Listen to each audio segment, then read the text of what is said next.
Hello students, today we will discuss about energy resources. हम जितने भी काम करते हैं सभी कामों के लिए हमें एनर्जी की ही ज़रूरत होती है, चाहे खाना बनाना हो, लाइट के लिए, हीट के लिए, व्हीकल्स चलाने के लिए या मशीनरी के लिए, सबके लिए एनर्जी की ज़रूरत होती है।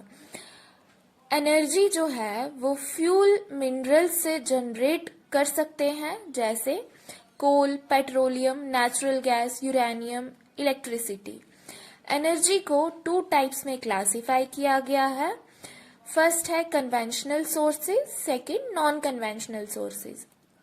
तो कन्वेंशनल सोर्सेज कौन से होते हैं? जो पुराने समय से हम यूज कर रहे हैं, जैसे फायरवुड, लकड़ी जला के जो एनर्जी प्रोड्यूस की जाती है, केटल डंग केक, कोल, पेट्रोलियम, नेचुरल गैस, इलेक्ट्रिसिटी, जैसे हाइड्रो और थर्मल प्रोजेक्ट्स में जो इलेक्ट्रिसिटी प्रोड्यूस की जाती है वो होते हैं conventional sources. Non conventional sources वो एनर्जी रिसोर्सेज हैं जैसे solar, wind, tidal, geothermal, biogas, atomic energy. Rural areas में लोग मोस्टली फायरवुड, कैटल डंग केक्स का ही यूज करते हैं। 70% लोग गांव में इनका यूज करते हैं हाउस होल्ड वर्क्स के लिए।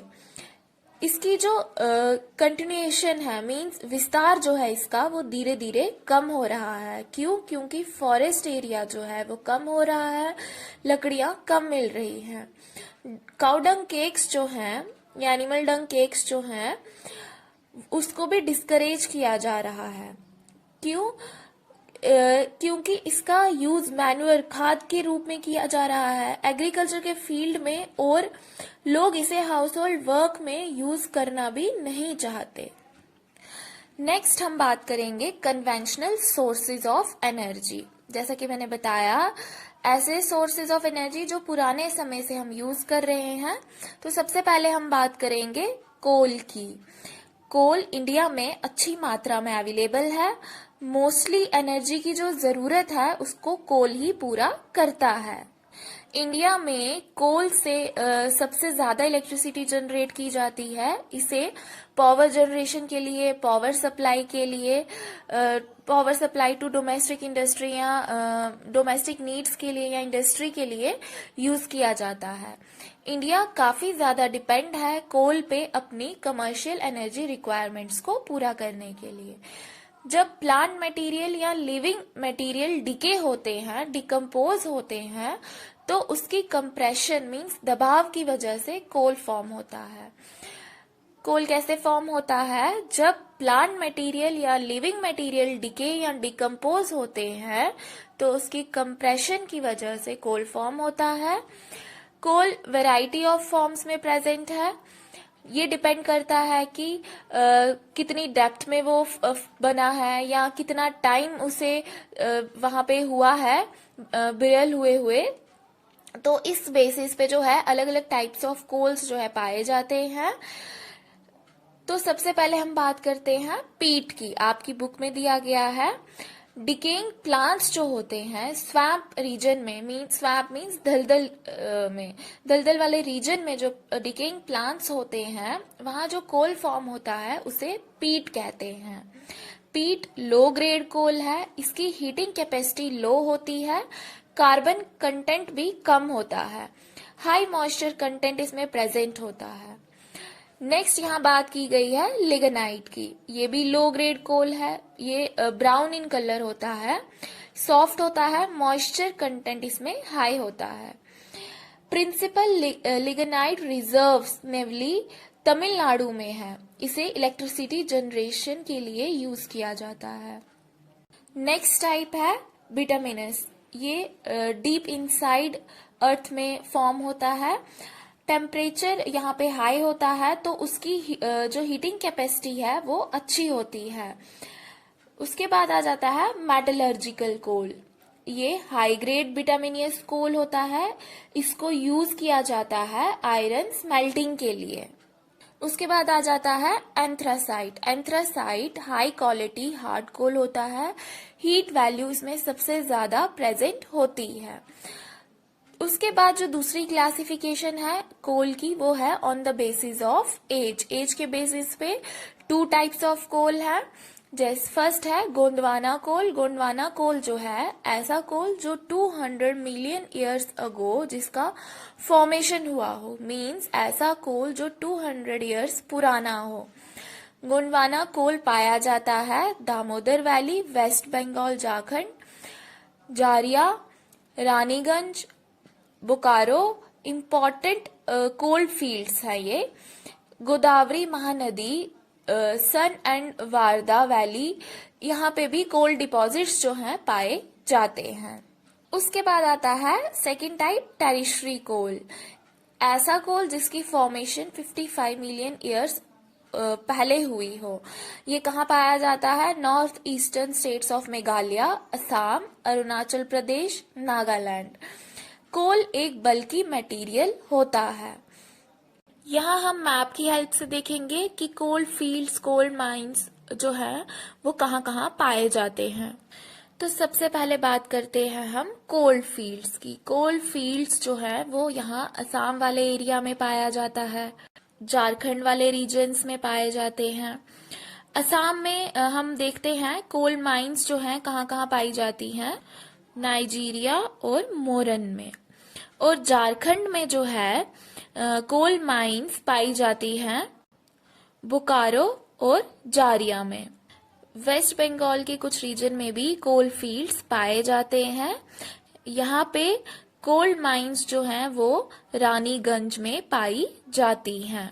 उसके बाद कोल फील्ड्स यहाँ तमिलनाडु में भी पाए जाते हैं। यहाँ कोल माइंस नेवली में पाई जाती हैं। और कुछ कोल माइंस कहाँ कहाँ पाई जाती हैं?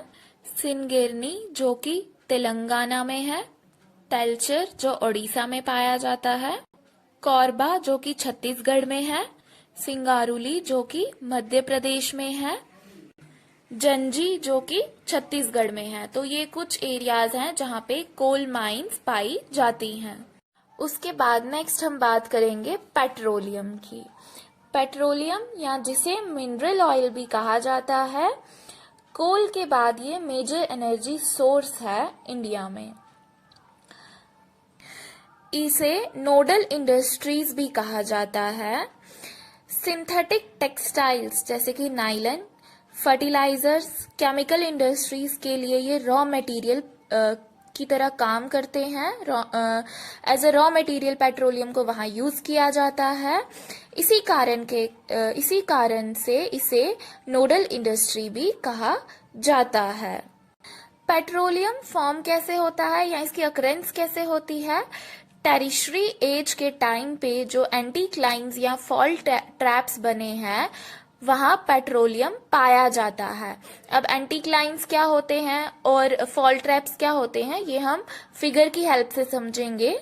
यहाँ हम फिगर की हेल्प से देख सकते हैं ये जो एरो मार्क वाला एरिया है ये एंटीक्लाइन्स होते हैं। अर्थ क्रस्ट के अंदर जो एंटीक्लाइन ट्रैप्स बनते हैं वो ट्रैप करते हैं या स्टोर करते हैं पेट्रोलियम को या फॉसिल फ्यूल्स को, और over the period of time they got converted into petroleum. तो पेट्रोलियम जो है also found in porous and non porous rocks. यहाँ फिगर की हेल्प से हमें दिखाया गया है कि फॉल्ट ट्रैप्स वाला रीजन कहाँ है। आप देख सकते हो जहाँ मार्क किया गया है petroleum through with the help of arrow, तो वो जो रीजन है वो फॉल्ट ट्रैप उसे कहा जाता है। यहाँ पे भी पेट्रोलियम जो है पाया जाता है। तो पोरस जो रीजन होता है या पोरस रॉक्स, पोरस और नॉन पोरस रॉक्स के बीच में जो पेट्रोलियम फाउंड होता है, पोरस एरिया कौन सा होता है? जैसे अगर हम इस लेयर पे पानी डालेंगे तो ये एब्जॉर्व कर लेगा, ये स्पंज की तरह होता है। टेम्परेचर के कारण इस लेयर में जो फॉसिल फ्यूल्स होंगे वो पेट्रोलियम में कन्वर्ट हो जाएंगे। नॉन पोरस जो है वो उस पे अगर हम पानी डालेंगे तो वो उसे एब्जॉर्व नहीं करेगा। तो पेट्रोलियम जो है वो कहाँ कहाँ पाया जाता है? मुंबई हाई, गुजरात में अंकलेश्वर में, असम में पेट्रोलियम प्रोडक्शन होती है। असम जो है उसे oldest oil producing state of India भी कहा जाता है। उसके बाद दिग्बोई, नरकटिया, मोरन ये जो इम्पोर्टेंट ऑयल फील्ड्स हैं यहाँ पाए जाते हैं। अब हम मैप की हेल्प से देखेंगे कि पेट्रोलियम कहाँ कहाँ पाया जाता है। तो हम यहाँ देख सकते हैं पेट्रोलियम जो है नरकटिया जो कि असम में है, दिग्बोई ये भी असम में है, मोरन ये भी असम में है। यहाँ पे असम में जो है ऑयल फील्ड्स जो है वो पाए जाते हैं। उसके बाद यहाँ एक और रीजन है शिव सागर जहाँ पे ऑयल फील्ड्स जो है पाए जाते हैं। उसके बाद यहाँ गुजरात वाले रीजन में कलोल, अंकलेश्वर यहाँ पे ऑयल फील्ड्स जो है यहाँ भी पाए जाते हैं।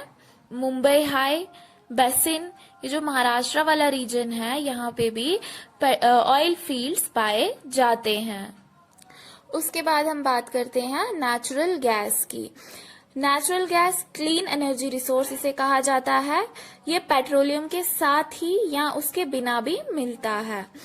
इसे यूज किया जाता है सोर्स ऑफ एनर्जी के रूप में और पेट्रोकेमिकल इंडस्ट्रीज में इसे रॉ मटेरियल की तरह यूज किया जाता है।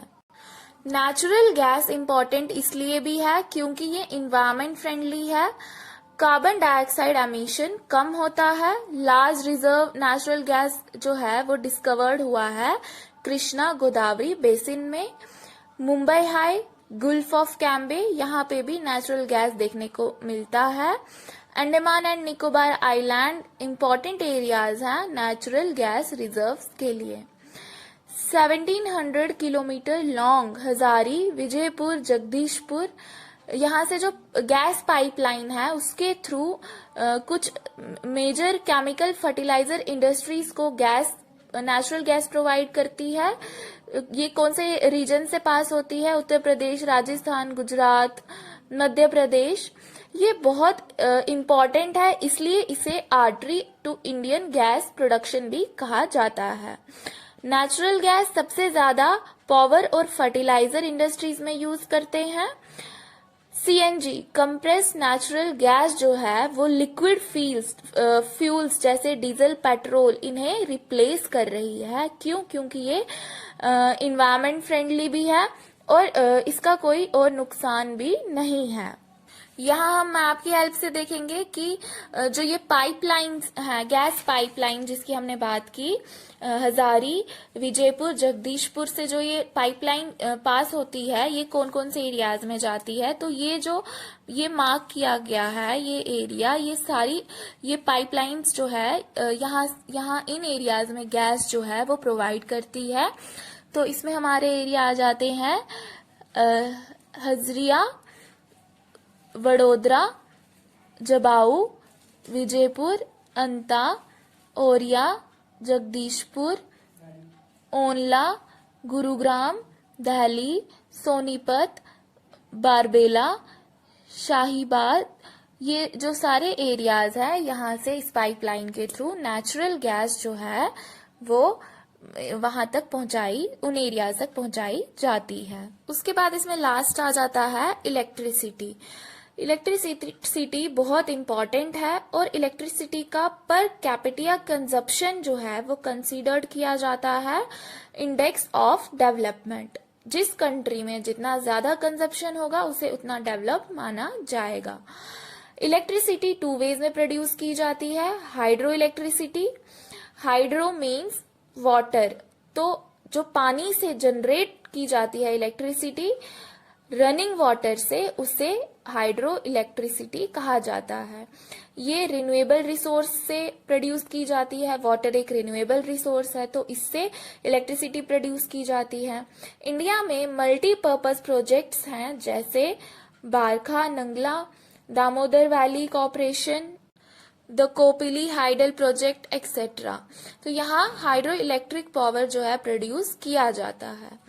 सेकंड इसमें आ जाता है थर्मल इलेक्ट्रिसिटी। थर्मल इलेक्ट्रिसिटी जो है इसमें इलेक्ट्रिसिटी कोल, पेट्रोलियम, नेचुरल गैस से जनरेट की जाती है।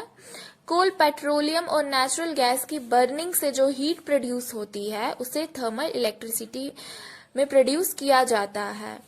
यहाँ पे नॉन रिन्यूएबल फॉसिल फ्यूल्स से इलेक्ट्रिसिटी जो है वो जनरेट की जाती है। सो स्टूडेंट्स, ये था आज का लेक्चर। होप आपको समझ आ गया होगा। Thank you students.